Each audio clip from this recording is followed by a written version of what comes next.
નમસ્કાર મિત્રો, આપણે જોયું કે પ્રાણી શરીરમાં વિવિધ ચયાપચયની પ્રક્રિયા કરવા માટે પોષક દ્રવ્ય અને ઓક્સિજનની પ્રાપ્તિ જરૂરી છે। એ ઉપરાંત એની સાથે સાથે ચયાપચય દરમિયાન નિર્માણ પામેલા બિનજરૂરી વિષારી દ્રવ્યોનો નિકાલ કરવો પણ આવશ્યક છે। એટલે ચયાપચય દરમિયાન જેમ પોષક દ્રવ્ય અને ઓક્સિજનની પ્રાપ્તિ જરૂરી છે, એમ ચયાપચય દરમિયાન બિનજરૂરી દ્રવ્ય અને વિષારી દ્રવ્યોનો નિકાલ કરવો એટલો જરૂરી છે।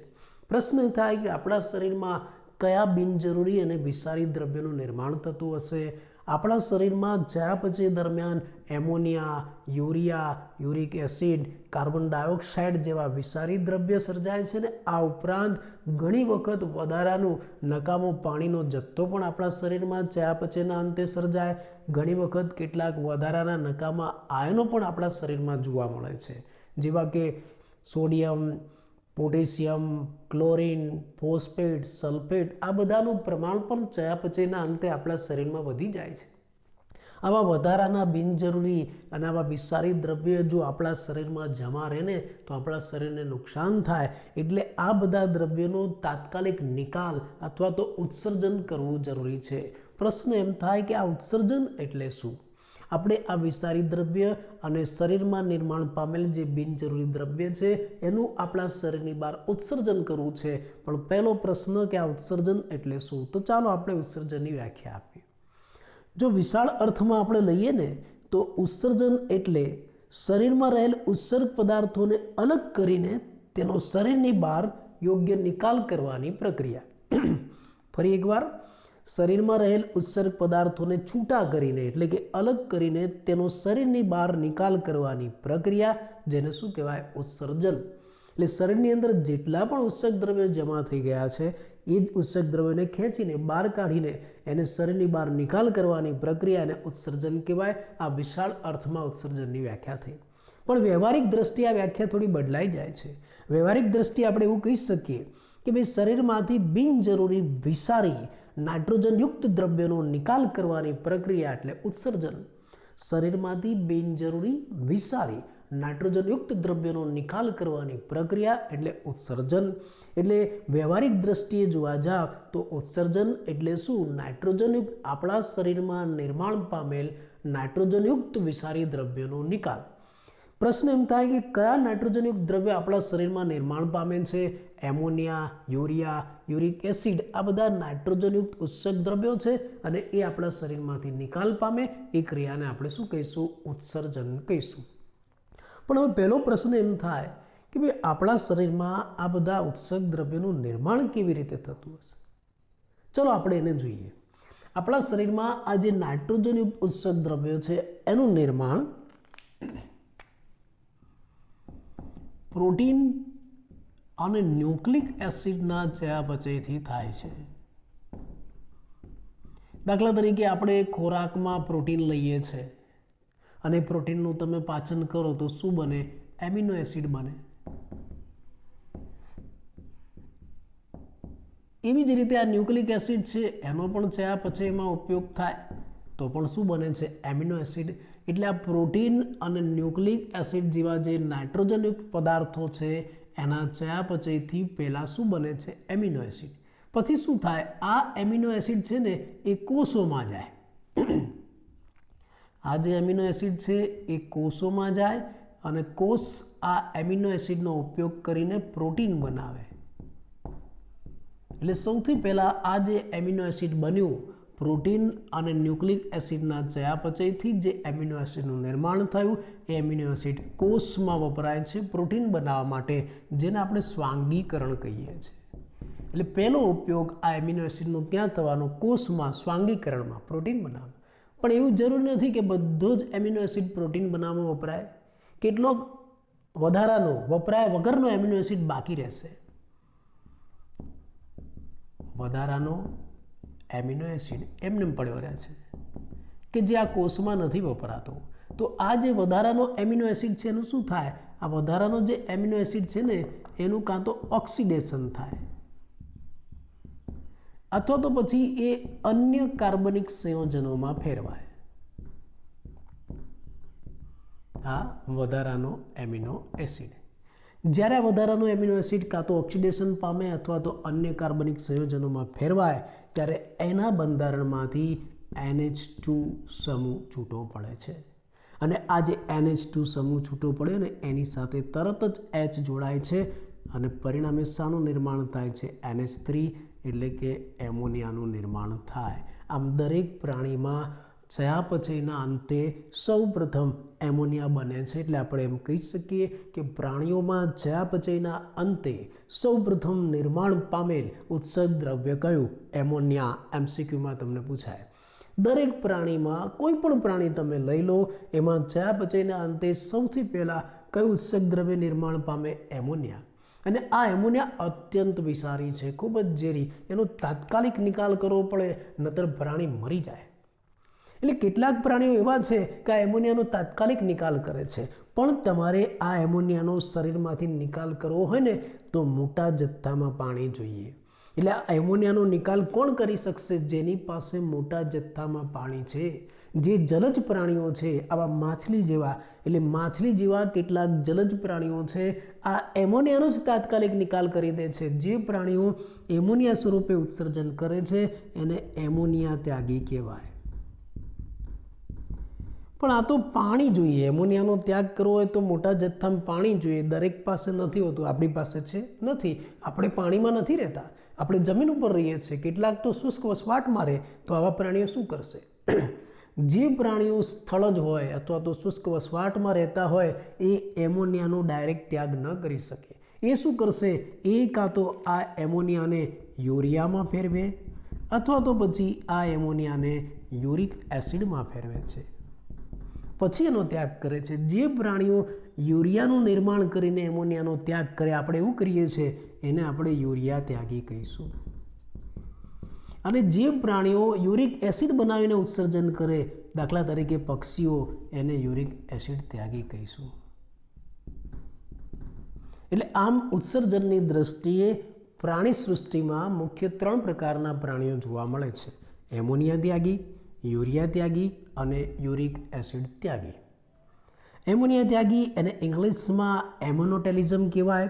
યુરિયા ત્યાગી એને ઇંગ્લિશમાં યુરિયોટેલિઝમ કહેવાય. યુરિક એસિડ ત્યાગી એને યુરિકોટેલિઝમ કહેવાય.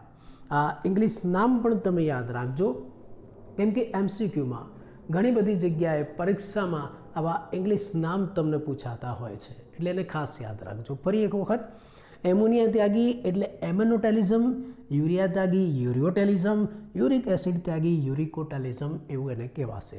ચાલો આપણે સૌથી પહેલી શરૂઆત એમોનિયા ત્યાગી પ્રાણીથી કરીએ. આપણે કહ્યું કે જે પ્રાણીઓ એમોનિયા સ્વરૂપે ઉત્સર્જન કરે છે એની પાસે પાણીનો મોટો જથ્થો હોય છે, કેમ કે આ જે એમોનિયા છે પાણીમાં દ્રાવ્ય છે. આ જે એમોનિયા છે ને એ પાણીમાં દ્રાવ્ય, પાણીમાં ઓગળી જશે.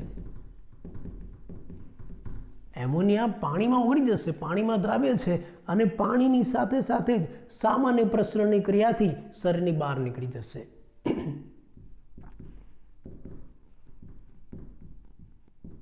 પાણીમાં ઓગળી જશે અને સામાન્ય પ્રસરણની ક્રિયાથી શરીર દિવાલ દ્વારા અથવા તો શરીર સપાટી દ્વારા શરીરની બહાર નીકળી જશે.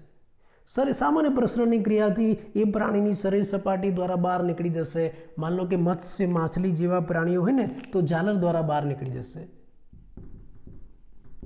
તો ઝાલર સપાટી દ્વારા બહાર નીકળી જશે.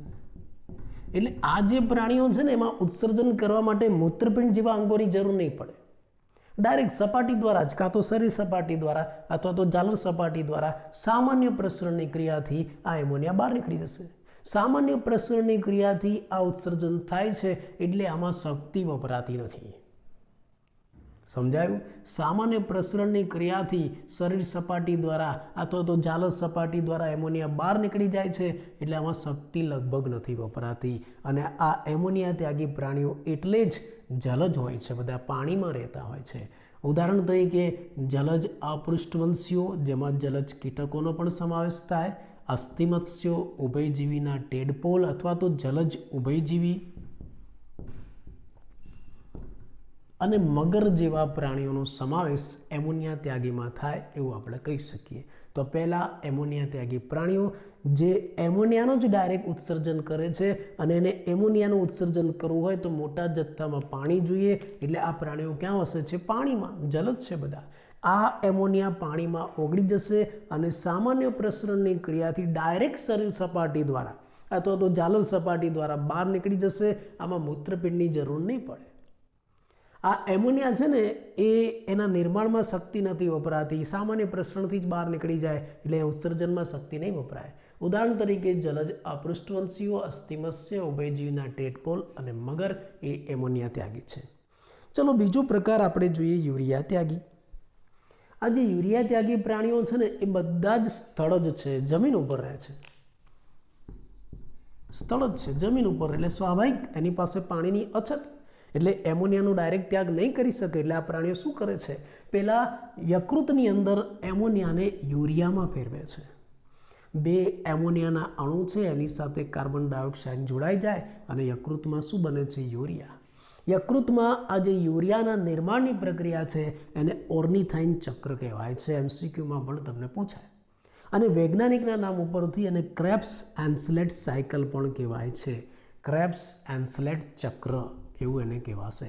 તો આ રીતે આ જે સ્થળજ પ્રાણીઓ છે, સસ્તન જેવા, આપણા જેવા, એમાં એમોનિયા છે પહેલાં યકૃતમાં જશે અને યકૃતમાં આ એમોનિયા યુરિયામાં ફેરવાશે અને પછી આ યુરિયા રુધિર દ્વારા મૂત્રપિંડમાં પહોંચે છે. આ મૂત્રપિંડ, અને મૂત્રપિંડમાંથી આ યુરિયાનું ગાળન થઈને શરીરની બહાર ઉત્સર્જન થશે.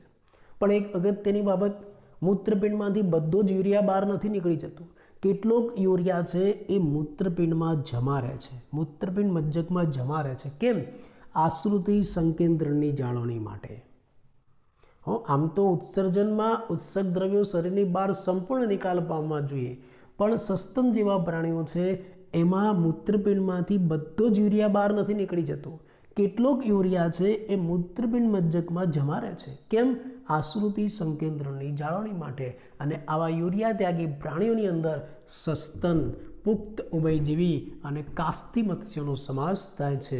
ઉદાહરણો યાદ રાખજો, એમસીક્યુમાં પૂછાય. હવે તમે જુઓ, અહીંયા ઉભયજીવી બે જગ્યાએ આવ્યા. એક અહીંયા ઉભયજીવીના ટેડપોલ અને બીજું અહીંયા પુખ્ત ઉભયજીવી. એટલે તમને આવો પ્રશ્ન પણ પૂછાઈ શકે કે ભાઈ ઉભયજીવી પ્રાણીઓ કયા પ્રકારે ઉત્સર્જન કરે અથવા તો ઉત્સર્જનની દ્રષ્ટિએ કેવા છે? ઉભયજીવી પ્રાણીઓ ઉત્સર્જનની દ્રષ્ટિએ એમોનિયા ત્યાગી અને યુરિયા ત્યાગી બંને છે. જ્યારે ઉભયજીવીમાં ટેડપોલ અવસ્થા હોય, પાણીમાં રહેતો હોય, ત્યારે એમોનિયા સ્વરૂપે ઉત્સર્જન કરે, પણ એ જ ઉભયજીવી એ ટેડપોલ પુખ્ત બની જાય ત્યારે એ યુરિયા સ્વરૂપે ઉત્સર્જન કરે છે. એટલે બંને સ્વરૂપે ઉત્સર્જન કરી શકે છે. છેલ્લો પ્રકાર આપણે જોઈએ યુરિક એસિડ ત્યાગી. આ યુરિક એસિડ ત્યાગીઓની અંદર મુખ્યત્વે કીટકો, સરીસૃપ, વિહક, જમીન પરની સ્નેલ, ડાલ્મેન્સિયન કૂતરાનો સમાવેશ થાય છે. સ્નેલ એટલે ગોકળ ગાય. તો આ યુરિક એસિડ ત્યાગી પ્રાણીઓમાં કોનો સમાવેશ થાય? એમસીક્યુમાં પણ આવે, ટૂંકા પ્રશ્નમાં પણ આવે. કીટકો, સરીસૃપ, વિહક, જમીન ઉપર થતી સ્નેલ અને ડાલ્મેન્સિયન કૂતરા જેવા સસ્તન પ્રાણીઓમાં યુરિક એસિડ સ્વરૂપે ઉત્સર્જન થાય છે. એમાં પાણી ઓછું હોય છે, આ શુષ્ક વસવાટમાં થાય છે. એટલે આ પ્રાણીઓની અંદર શું થશે? આ પ્રાણીની અંદર એમોનિયાનું ઉત્સર્જન નહીં થાય. એમોનિયા શામાં ફેરવાશે? યુરિક એસિડમાં. અને એ પણ ક્યાં? એના યકૃતમાં. યુરિયા ત્યાગી પ્રાણીઓ હતા એમાં યકૃતમાં શું બન્યું? યુરિયા. જ્યારે યુરિક એસિડ ત્યાગી છે એમાં યકૃતમાં શું બનશે? આવું યુરિક એસિડ. અહીંયા મેં યુરિક એસિડનું બંધારણ આપ્યું છે. આવું યુરિક એસિડ બનશે. હા, આ યુરિક એસિડના નિર્માણમાં છે ને શક્તિ વપરાય છે, વધારે શક્તિ વપરાય. એમ તો આ જે યુરિયાનું નિર્માણ થાય છે ને એમાંય શક્તિ વપરાય, પણ ઓછી શક્તિ વપરાય. આમાં ઓછી શક્તિ વપરાય. અને આ યુરિક એસિડના નિર્માણમાં વધારે શક્તિ વપરાય છે. બીજું, આ યુરિક એસિડના નિર્માણની પ્રક્રિયા લાંબી અને જટિલ પ્રક્રિયા છે.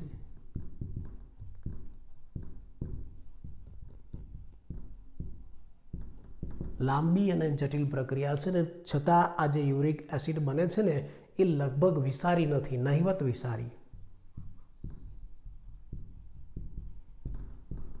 અને બીજું, આ યુરિક એસિડ છે ને પાણીમાં અલ્પ દ્રાવ્ય છે, થોડું ઘણું જ દ્રાવ્ય છે, એટલે એનો ત્યાગ ગોળીઓ સ્વરૂપે અથવા તો લુગદી સ્વરૂપે, અર્ધઘન સ્વરૂપે થાય છે અને એનો ત્યાગ અવસાણીમાંથી થાય છે.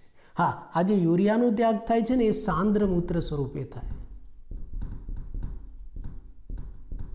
જે યુરિયા ત્યાગી પ્રાણીઓ છે ને સાંદ્ર મૂત્ર સ્વરૂપે ઉત્સર્જન કરે અને યુરિક એસિડ ત્યાગી પ્રાણીઓ છે ને ગોળીઓ લુગદી સ્વરૂપે, અર્ધઘન સ્વરૂપે ઉત્સર્જન કરે. અને જ્યારે એમોનિયા ત્યાગી છે ને એ મંદ મૂત્ર સ્વરૂપે ઉત્સર્જન કરે. આ ત્રણેયમાં ફરક છે. એટલે આમ જોવા જાવ ને તો પ્રાણીઓ ઉત્સર્જનની દ્રષ્ટિએ મુખ્ય 3 પ્રકારના જોવા મળશે અને પ્રાણીઓ આ રીતે ઉત્સર્જન કરે છે. ફરી એકવાર આપણે આટલો અભ્યાસ કરી લઈએ ટૂંકમાં.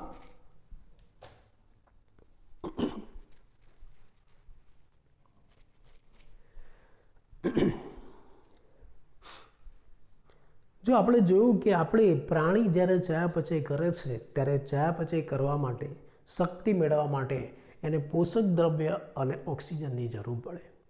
એ જ રીતે ચયાપચય દરમિયાન જે વિષારી અને બિનજરૂરી દ્રવ્યો સર્જાય છે એના નિકાલની પણ એટલી જ આવશ્યકતા છે. જેટલી આવશ્યકતા પોષક દ્રવ્ય અને ઓક્સિજનની પ્રાપ્તિની છે એટલી જ આવશ્યકતા આ વિષારી અને બિનજરૂરી દ્રવ્યોના નિકાલની છે. ચયાપચય દરમિયાન આપણા શરીરની અંદર ammonia, urea, uric acid, carbon dioxide જેવા વિષારી દ્રવ્યો સર્જાય છે. અને ચયાપચય દરમિયાન અમુક બિનજરૂરી વધારાનો પાણીનો જથ્થો અને અમુક બિનજરૂરી આયનો પણ સર્જાય છે. આ બધાનો શરીરની બહાર તાત્કાલિક નિકાલ કરવો જરૂરી. અને આ નિકાલની પ્રક્રિયાને આપણે શું કહીશું? ઉત્સર્જન. જો આપણે એની વિશાળ દ્રષ્ટિએ વ્યાખ્યા આપી હોય, વિશાળ અર્થમાં ઉત્સર્જન એટલે શું સમજવું હોય, તો વિશાળ અર્થમાં ઉત્સર્જન એટલે શરીરમાં રહેલ ઉત્સર્ગ પદાર્થોને અલગ કરીને શરીરની બહાર એનો નિકાલ કરવાની પ્રક્રિયા, જેને આપણે ઉત્સર્જન કહીશું. અને વ્યવહારિક દ્રષ્ટિએ પ્રેક્ટિકલી જો આપણે જોવા જઈએ તો વાસ્તવમાં આ ઉત્સર્જન શું છે? શરીરમાંથી બિનજરૂરી નાઇટ્રોજનયુક્ત દ્રવ્યનો નિકાલ કરવાની પ્રક્રિયા, જેને આપણે ઉત્સર્જન કહીશું. એટલે વાસ્તવમાં ઉત્સર્જન શું છે? વાસ્તવમાં ઉત્સર્જન એટલે નાઇટ્રોજનયુક્ત ઉત્સર્ગ દ્રવ્યનો નિકાલ. કયા નાઇટ્રોજનયુક્ત ઉત્સર્ગ દ્રવ્ય? એમોનિયા, યુરિયા અને યુરિક એસિડ. પ્રશ્ન એમ થાય કે આ ઉત્સર્ગ દ્રવ્યનું નિર્માણ શરીરમાં કેવી રીતે થતું હશે? આ નાઇટ્રોજનયુક્ત ઉત્સર્ગ દ્રવ્યનું નિર્માણ શરીરમાં પ્રોટીન અને ન્યુક્લિક એસિડના ચયાપચયથી થાય. આ પ્રોટીન અને ન્યુક્લિક એસિડનું ચયાપચય થાય એટલે એમિનો એસિડનું નિર્માણ થાય. આ એમિનો એસિડ મોટે ભાગે કોષોમાં જશે અને કોષોમાં એ પ્રોટીન બનાવશે, સ્વાંગીકરણમાં વપરાય. પણ એવું જરૂર નથી કે બધા જ એમિનો એસિડ કોષોમાં પ્રોટીન બનાવવામાં જ વપરાય. એ સિવાય અમુક એમિનો એસિડ એમને પડ્યા રહે છે વપરાયા વગરના, વધારાના. એ વધારાના જે એમિનો એસિડ છે એનું કાં તો ઓક્સિડેશન થાય, કાં તો અન્ય કાર્બનિક સંયોજનોમાં રૂપાંતરણ થાય. આ એમિનો એસિડનું જો ઓક્સિડેશન થાય કે કાર્બનિક સંયોજનોમાં રૂપાંતરણ થાય તો એ દરમિયાન NH2નું નિર્માણ થાય છે, આ બંને પ્રક્રિયા દરમિયાન. અને આ જે NH2 બને એની સાથે તાત્કાલિક H જોડાય છે અને શું બની જશે? એમોનિયા. આમ દરેક પ્રાણીમાં ચયાપચયના અંતે પ્રથમ એમોનિયાનું નિર્માણ થાય છે, એટલે એમોનિયા પ્રથમ નિર્માણ પામેલ ઉત્સર્ગ દ્રવ્ય કહેવાય. હવે કેટલાક પ્રાણીઓ શું કરશે? આ જે એમોનિયા બન્યો ને એનો તાત્કાલિક શરીરની બહાર નિકાલ કરી નાખશે. પણ એમોનિયાનો નિકાલ કરવા માટે મોટા જથ્થામાં પાણી જોઈએ. એટલે જે જલજ પ્રાણીઓ છે ને એ જ એમોનિયાનો ત્યાગ કરી શકે, જેને એમોનિયા ત્યાગી કહેવાય. બધા જલજ નથી, કેટલાક જમીન ઉપર, કેટલાક શુષ્ક વસવાટમાં વસે છે. તો એ પ્રાણીઓ શું કરશે? એ પ્રાણીઓ આ એમોનિયાને કાં તો યુરિયા અથવા તો યુરિક એસિડમાં ફેરવી નાખશે. જે પ્રાણીઓ યુરિયાનું નિર્માણ કરે છે એને યુરિયા ત્યાગી કહેવાય. મનુષ્ય આપણે એમાં આવી જઈએ. અને જે પ્રાણીઓ યુરિક એસિડનો ત્યાગ કરે છે ને યુરિક એસિડ ત્યાગી કહેવાય. પક્ષીઓનો સમાવેશ એમાં થાય. આમ તમે જોવા જાઓ તો ઉત્સર્જનની દ્રષ્ટિએ પ્રાણીઓ મુખ્ય 3 પ્રકારના છે: એમોનિયા ત્યાગી, યુરિયા ત્યાગી અને યુરિક એસિડ ત્યાગી. એમોનિયા ત્યાગી ઇંગ્લિશમાં એમેનોટેલિઝમ, યુરિયા ત્યાગી યુરિયોટેલિઝમ અને યુરિક એસિડ ત્યાગી યુરિકોટેલિઝમ એવું એને કહેવાશે. સૌથી પહેલી શરૂઆત આપણે એમોનિયા ત્યાગી પ્રાણીથી કરીશું. આપણે જોયું કે આ જે એમોનિયા છે એ પાણી દ્વારા જ ઉત્સર્જન પામે. એટલે એમોનિયાનો જો ત્યાગ કરવો હોય ડાયરેક્ટ તો મોટા જથ્થામાં પાણી જોઈએ. એટલે એમોનિયા ત્યાગી પ્રાણીઓ બધા જલજ હોય છે. આ એમોનિયા પાણીમાં ઓગળી જશે. પાણીમાં ઓગળીને સામાન્ય પ્રસરણની ક્રિયા દ્વારા શરીર સપાટીમાંથી બહાર નીકળી જશે. માછલી જેવા પ્રાણી હોય તો જાલરમાંથી બહાર નીકળી જશે. એટલે આમાં ઉત્સર્જન કરવા માટે મૂત્રપિંડ જેવા અંગોની જરૂર નહીં પડે. અને બીજું, આ જે એમોનિયા ત્યાગી પ્રાણીઓ જે ઉત્સર્જન કરશે એ મંદ મૂત્રનો ત્યાગ કરે છે, જેમાં જલજ અપૃષ્ઠવંશીઓ, અસ્થિમત્સ્યો, ઉભયજીવીના ટેડપોલ અને મગરનો સમાવેશ થાય છે. બીજું છે યુરિયા ત્યાગી. હવે જે પ્રાણીઓ મનુષ્ય આપણા જેવા જે સસ્તન પ્રાણીઓ છે તો જમીન ઉપર રહે છે, એની પાસે તો પુષ્કળ પાણી નથી, તો પછી એમોનિયાનો ત્યાગ નહીં કરે અને એમોનિયાનો સંગ્રહ પણ ના કરે કે મેં તો વિસારી છે. તો પછી શું થશે? એની અંદર આ એમોનિયા યકૃતમાં જાય છે અને યકૃતમાં આ એમોનિયા યુરિયામાં ફેરવાશે.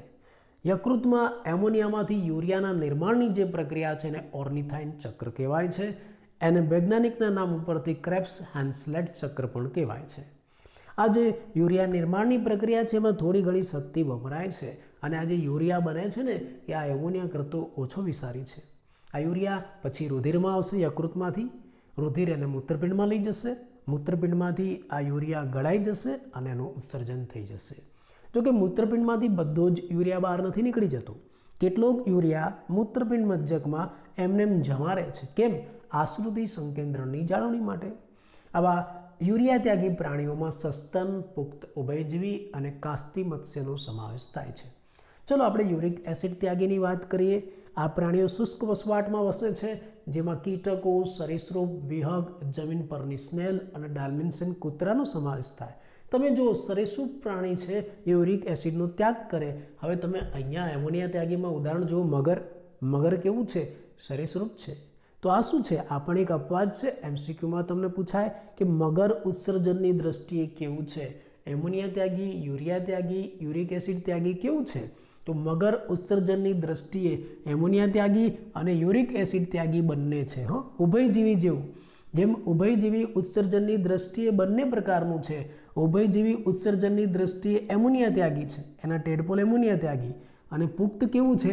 યુરિયા ત્યાગી. એમ આ મગર પણ બે ટાઈપે, બે પ્રકારે ઉત્સર્જન કરે. એમોનિયા ત્યાગી પણ છે અને યુરિક એસિડ ત્યાગી પણ છે.